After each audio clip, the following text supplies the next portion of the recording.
So, hello everyone. We're about to start. Thank you very much for being here today. We are going to be talking about ChatGPT, probably a topic you have not heard about before.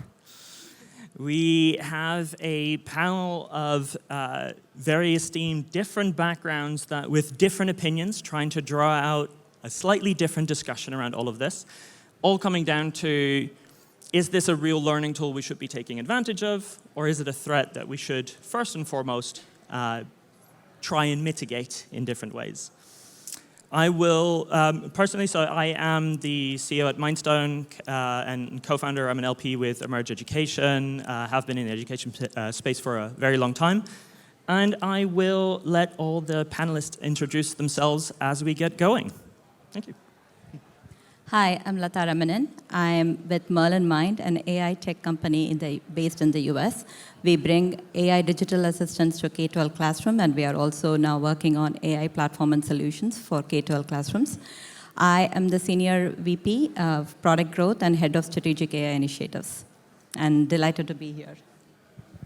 Hi, everyone. Good morning. My name's Laurie, Forcier. I work with a couple of different teams at the current moment who are really focused in this EdTech and AI space, but most relevant here today, Educate Ventures Research, which is a company that has been helping a number of educational organizations basically sort through their data, see what they have, and start to leverage it to understand better complex learning behaviors. But I also work closely with the International Society for Technology and Education, ISTE, which of course has a real mission and remit to help teachers feel really competent and confident in using technology, and with this real explosion around using tools like ChatGPT, of course AI has come right to the top of that agenda. So I'm really pleased to be here today. My name is Chia-Wei from University of Pennsylvania School of Dental Medicine, the Center for Educational Technology and Innovation.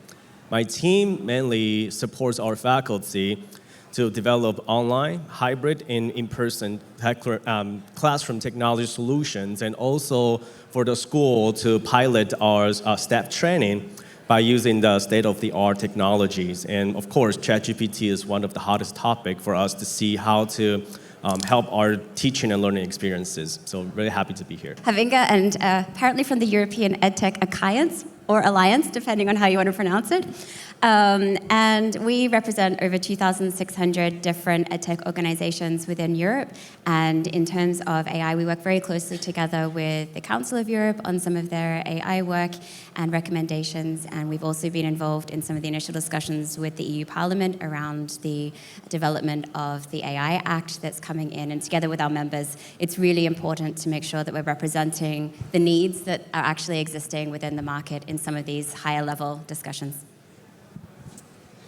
So, thank you all for being here. The first question that I wanted to ask each of you is to explain to the audience where you put yourself on the spectrum from tool to threat, and why. Maybe keep it to about 30 seconds, and Beth, if we can start with you, that'd be great. So I think I'm on my own here, but I see it as one of the biggest threats to education that have ever existed. But bear with me, I think that's a really good thing. And I think just really quickly, it's the biggest threat we've seen to assessment practices, which isn't bad. It's going to mean a massive shakeup of that. It's a big threat to the way that the policy discussions are taking place within schools. It's a big threat to some of the ways that there is an automatic reliance on resources or technologies. We are seeing a complete shift in terms of needing to come up with sort of your own ideas, question what the resources are giving you instead of just blindly trusting them. So big threats in terms of a massive shakeup, which I think is a good thing, and there are also some inherent threats existing in sort of the AI products that I think we do need to discuss and we'll get to in terms of transparency and bias and including humans in the loop. Well, I'm sitting at the radical middle, so it's 50-50. When I'm talking about learning experiences for our students, I can use ChatGPT and pay $19.99 per month for a 24/7 service at hand. So it could be a tutor, it could be a writing coach, it could be a lot of use cases. But on the other hand, how are we going to prepare our educator and policymaker to be ready to use this tool in the learning, teaching environment? Because it's very hard. If I'm going to do a professional development PD project with my teachers, which the information will be updated in the next 2 weeks, that's virtually impossible. But how are we going to really catch up to this game so that we'll be able to prepare our next generation to be empowered, enhanced, and enabled by this AI technology is very imperative.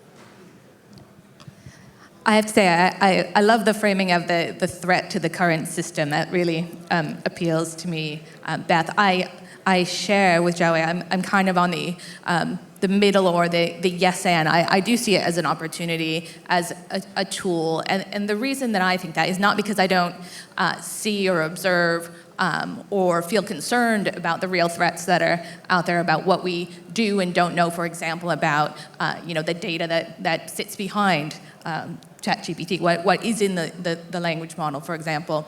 But I'm really excited about the fact that this has opened up the conversation for educators around AI in a way that we just have not seen before. Most teachers just didn't even feel like they had permission to be part of the conversation. And that has changed. And so that, I think, is one of the biggest kind of opportunities for then moving this forward. I stand on the opportunity spectrum, coming from an AI company, but that's no surprise. It's an opportunity. I will frame it as generative AI platform and solutions are an opportunity. It is here to transform education. I think if you ask specifically about ChatGPT, there are threats to it, right?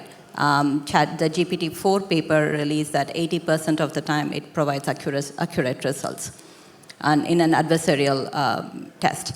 And there are also companies like Google, Amazon, Apple have banned the use of ChatGPT within their companies because they are afraid about privacy. So we need to make sure that from education perspective, we need to address the accuracy, we need to address the privacy, we need to address security, all of these policies in a meaningful way for it to become a true opportunity. So Gen AI in a broader sense is here to transform education. It can be a force multiplier for teaching, for the teachers, for the instructions, in bringing learning and in impacting student learning in a meaningful way. Thank you very much for those different opinions. That tees up part of what I wanted to talk about as well, because this was a panel, or is a panel, about ChatGPT, but this discussion is much wider. The changes that are coming up at the moment in relation to generative AI go way beyond what we look at with ChatGPT. So I wanted to ask each of you, and maybe start, Latha, with you in this case, the other way around.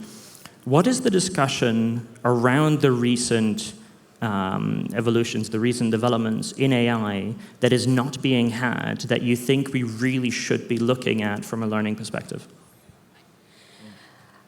I think we need to talk about domain-specific LLMs, context LLMs, right? So today, what education requires all of these new transformational tools to be adopted in a meaningful way for education.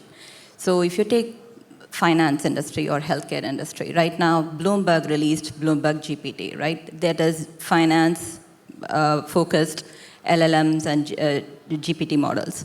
And healthcare has Hippocratic AI working on healthcare LLMs. So in a similar way, we need education-focused LLMs, which is what Merlyn Mind is working on, that is optimized for educators, that is optimized for the teacher's workflow, that is optimized for efficiency, privacy, efficacy in education systems.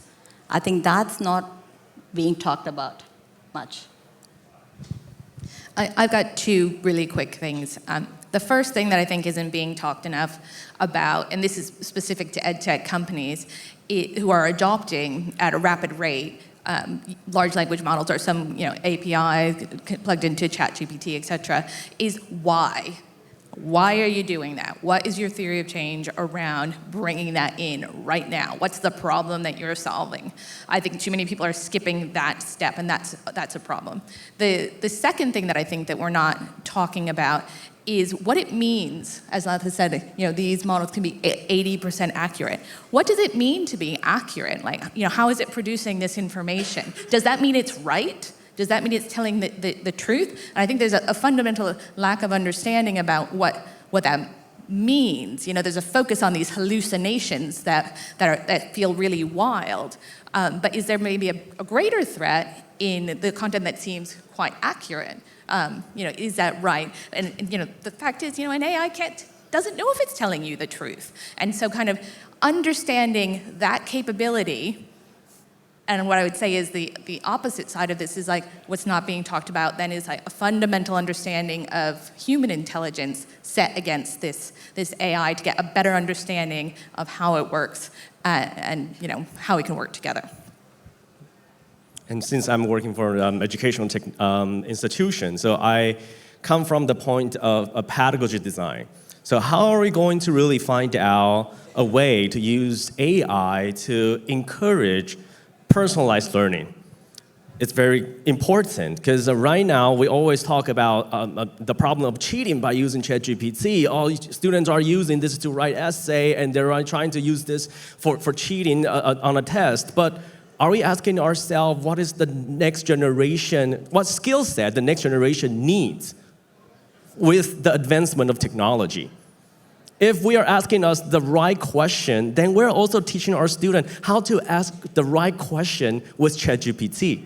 We need to, first of all, identify question, analyze it, and delineate it per Harvard Business Review, one of the articles talking about the prompt engineering is actually not a good way to go in terms of picking up the new vocation with the use of ChatGPT or generative AI. So the thing that we have been talking about too much is like how do we prevent cheating? And instead, we need to really think of how to harness the power of generative AI in the next generation and really redesign the curriculum. We've been testing memorization skill too much for our students. And with this new technology, how are we going to prepare them and empower them, enhance them, enable them will be the question that we're asking ourselves. Yeah, I think some of the topics that we've been mentioning just don't look as sexy on newspapers as the sort of cheating scandals that we're expecting with these tools. I think there are so many things that we're being presented with on a daily basis. We've heard some this morning as well, even in terms of these tools can pass exams, and they're kind of a little bit of a red herring. And I think some of the things that we do need to be looking at in more detail and having urgent discussions about are things around the topics of safety, security, verifiability of all of the different systems, the transparency in terms of where data is going and being used, some of the ways that these systems can be misused, the role of government and what it needs to play in the development of these tools and or not. And then also sort of looking to the point that was raised by you as well, reframing the entire discussion to be less about the tools we're using, because if we're really focused on just ChatGPT or just an application, we're losing the bigger picture, and that's around helping educators it will be empowered in their flexibility with whichever tool is coming, and also our students in the use of and understanding of any of these tools. And so that comes to that skills piece. How are we helping the deeper understanding of what these tools actually are so that we can stop having these superficial discussions around sort of some of those high-level, hyped-up media tropes, and then also understanding things like the skill sets we are wanting to achieve with whichever tool and whichever one we're starting to use. And so that also, to your point, I think some of the big things we're seeing are around skills like the lack of being able to differentiate between fact and opinion. Within Germany alone, I think ages 11 to 15, just under 60% of all students cannot differentiate between fact and opinion. Extrapolate that out with whichever tool you want to use, and we've got a bigger issue that we need to be addressing. So for me, that understanding piece, the skills piece, but then also some of those really fundamental security and usage issues. So ChatGPT is underpinned by this evolution in large language models, general transformers, and so on. There are many more of these. Meta has released various open source ones. Stable Diffusion is very quickly releasing different models, getting to multimodal, and so on. One of the big questions for learning and deployment of these types of models in a learning environment are, do you use, or what are the advantages of the bigger generic models versus trying to train specific models for specific use cases? So maybe starting with Laurie and then going backwards and coming back, what do you think are the advantages and disadvantages of going generic versus specific, and why? You know, I've been thinking about it since we talked about it a little bit earlier today, and I think it's, for me, kind of not an either-or question. I feel like there's some... I'll go back to a conversation I had with Kristen DeSerbo from Khan Academy. They've been obviously very prominently in the media talking about their work with OpenAI around Khanmigo. And one of the things that I thought was super interesting was after they had been training their own model and done all the work around it, was that they took a lot of what they knew already and what they had subsequently learned about how people learn in tutoring, and then applied that back into the larger model. And it feels like that's exciting to me. Now, does it mean necessarily that we should try and create some kind of, like, as we're saying, like super LLM rather than individual ones? No, I don't think so. But it does feel like there will be these kinds of essential pieces, perhaps, the learning sciences being a really great example of that, that could become part of a more generalist model. So before we go to Chia-Wei, just as a quick side note, so I had a discussion with someone the other day who has 5 different personas that they have on ChatGPT, and they send them around as personas of themselves to employees in the company if they want answers on specific things. So training the generic model to try and get more specific is something that many are doing as well. Chia-Wei, if you want to continue. Thank you. Yeah, so I think we need to prevent the biased system being trained, but that's so hard, because one of the jokes that we've been like circling around at work is like, oh, I'm using ChatGPT to write my email, and my boss says like, yeah, I used it to read yours too.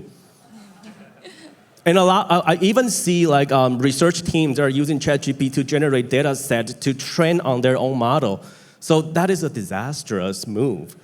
And you don't do that, how are you going to find your data? How you label your data? How you find a diverse team, engineering team, to train your data? It's so important. And are we talking about that? I don't know. And also, how governing body is going to like watch over the entire development process? Is that a suffocating innovation process? There's so many questions that we're asking ourselves right now. And then I think, right now, I'm still like a really, really big believer of personalized learning. How are we going to use AI for personalized learning? Yes, we train a specific domain LLM, but are we going to train the LLM to recognize the student's persona? Because for me, I'm a visual learner, and is LLM going to do this for me when I'm asking a question? So I think these topics are really, really worth of discussing and talking. Good. Beth, if you want to take through. I think when we understand how the current LLMs or systems are being trained, we had a fairly good idea of some of the information that was being fed into training them.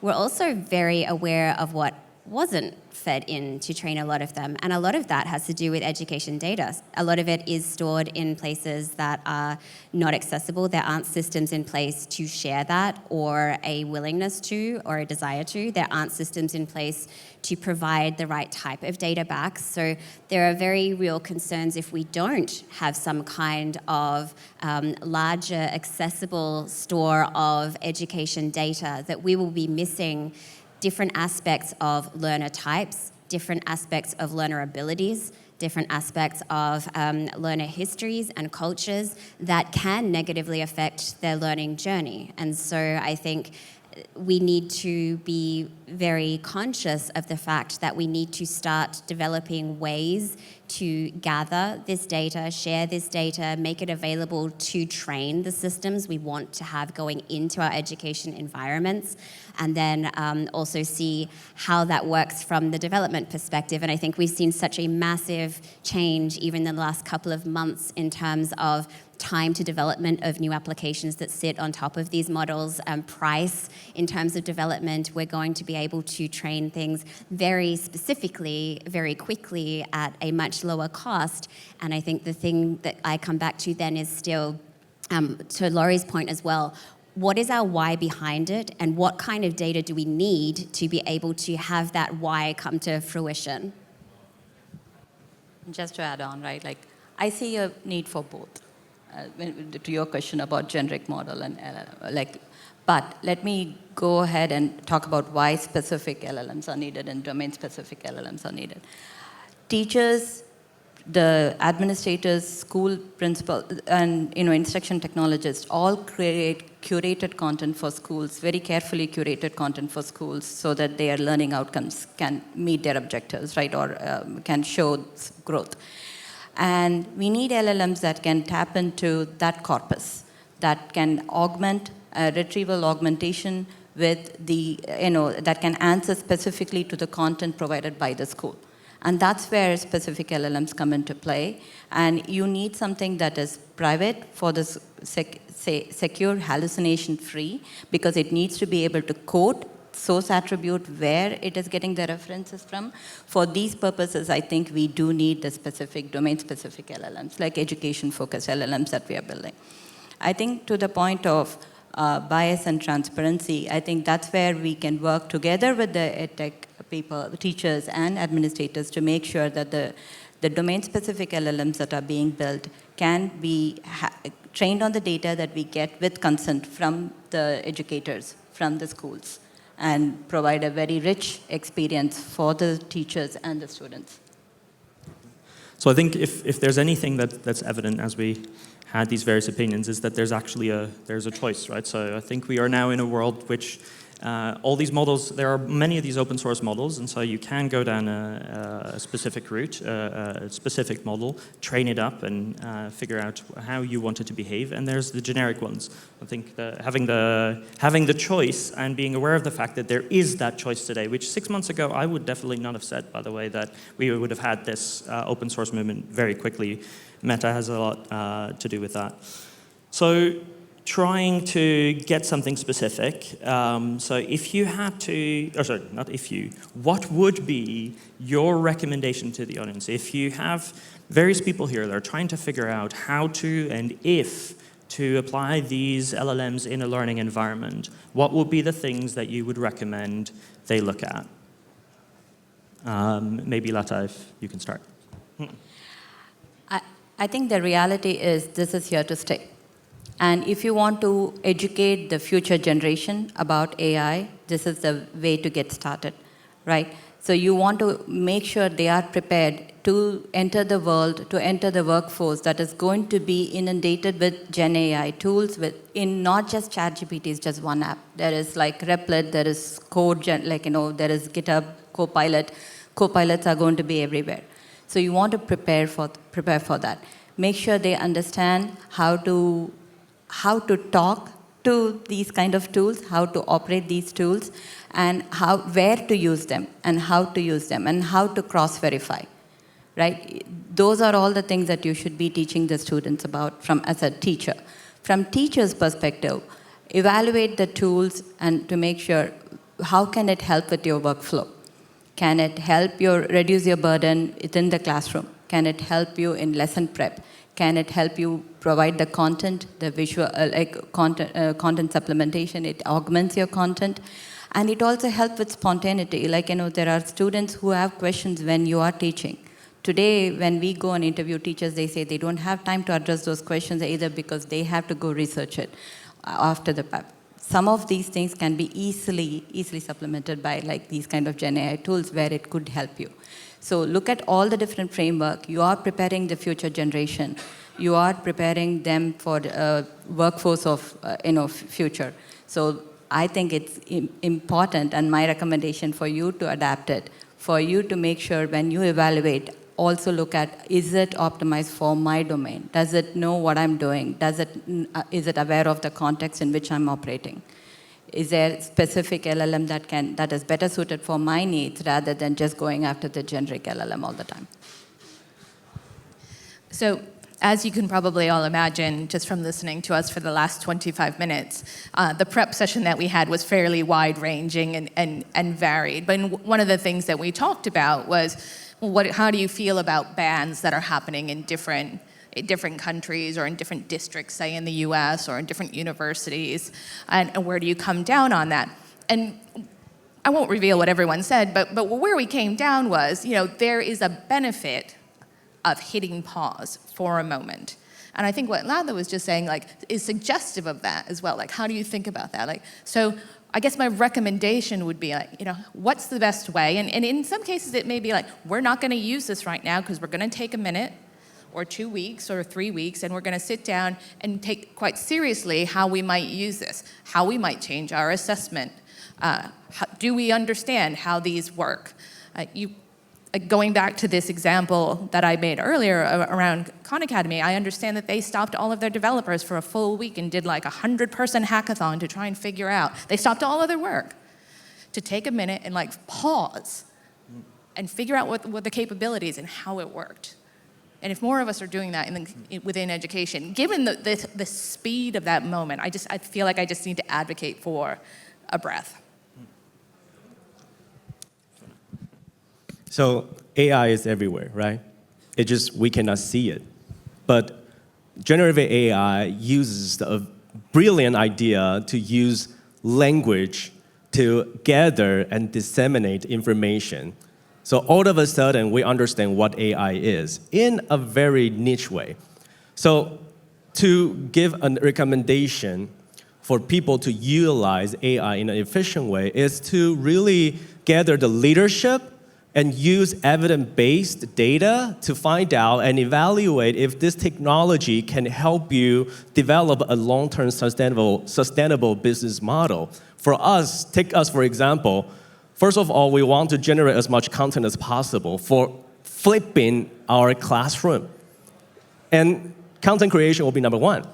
And then the professional development for our student, for our teacher will be number two. And then really increase their digital literacy so they don't fear the change. What Charles just mentioned this morning, change management, fear management, because we are making a change right now. And then we teach our user, I'm not even talking about student or teacher, it's our user of the generative AI to ask the right question, and then prepare our next generation to be job ready. I think that will be my recommendation. For me, we're in our infancy with all of these technologies in terms of education, and we have the possibility to make real demands and build an extremely robust ecosystem. And from the demand perspective, that means educators can and should make demands to have a human-in-the-loop component of these products. We should demand transparency around all of these training elements that are going into schools. We should demand privacy and security by design from all of these. And from the developer perspective, create this robust ecosystem together with these institutions and educators. Make sure that there is that verifiability of the systems, that they are robust enough that they cannot be attacked, that you have got security in your mind in this. And I think the other piece is, because we're in our infancy, if you listen to a lot of the media, it would seem as though we are being surrounded by all of these systems that are creating basically rocket ships that are just going to propel us from where we are right now into this absolutely unknown ether. And that's not the case. And I think, to draw on an analogy from a really good friend of mine from the EdSafe AI Alliance, where we are right now is more like looking at the difference between a bike and an e-bike. So when you're using the AI technologies in education, it's going to get you there a bit faster. It's going to be easier. It's going to make you not pedal as hard, but we're definitely not at the rocket ship stage yet, and we may never be, and that's also okay. But thinking about those components of make demands, build a robust system, and be really realistic about where we are and where we want to go next. So if we can overrun by 2 more minutes, if you can switch the slides now. Otherwise, we can finish there. There we go. So we thought, obviously, in this discussion, the obvious thing is to ask ChatGPT at some point what it thinks about all of this. Now, this is a little bit different. Here, we use ChatGPT with 2 different plugins, AI Council and Speechify. So basically, we asked it the question that was put to this channel, and I forgot to include the education bit here, which means it's specifically trying to look at learning rather than education. And if you can click on the Speechify link at the bottom, it'd be great. What it does is it automatically looked at what are the experts that could have an opinion on this, and then tries to give us different perspectives on this question. Go ahead. Here are some perspectives on ChatGPT as a learning tool or a threat for a panel discussion titled Learning Tool or Threat. 1. Learning tool, accessibility to information. ChatGPT can serve as an effective learning tool by providing users with easy access to information. It can answer questions, explain concepts, and offer insights on a wide range of topics, making it a valuable resource for students and lifelong learners. 2. Learning tool, personalized learning. ChatGPT can be tailored to the learning needs and preferences of individual users. It can adapt its responses to suit different learning styles and paces, making education more personalized and effective. 3. Learning tool, language learning. For language learners, ChatGPT can be an invaluable tool. It can help users practice conversation in different languages, correct grammar, and expand vocabulary. 4. Threat, misinformation. ChatGPT, like any AI, is not infallible and can sometimes provide incorrect or outdated information. This can be especially problematic in educational settings where accuracy is paramount. 5. Threat, over-reliance. There is a risk that users might become too dependent on ChatGPT for information and stop thinking critically or seeking out primary sources. This over-reliance can hinder the development of critical thinking skills. 6. Threat, privacy and data security. ChatGPT systems often require access to user data to function effectively. There are concerns about how this data is stored and used and whether it could be exploited in ways that harm users. 7. Threat, dehumanization of communication. As people become more accustomed to communicating with AI, there is a concern that this could lead to a dehumanization of communication. The nuances and emotional depth of human communication could be lost. Okay. So just to finish up there, there was a slight hiccup in the demo. Obviously, it didn't use the AI Council plugin that it was supposed to do. So it didn't actually give the 5 different expert views that had were supposed to come out. But hopefully, at least it was useful. Hopefully, you got something out of the discussion today. Thank you very much for being here. And thank you very much to the panelists. Have a great day. Thank you, Josh.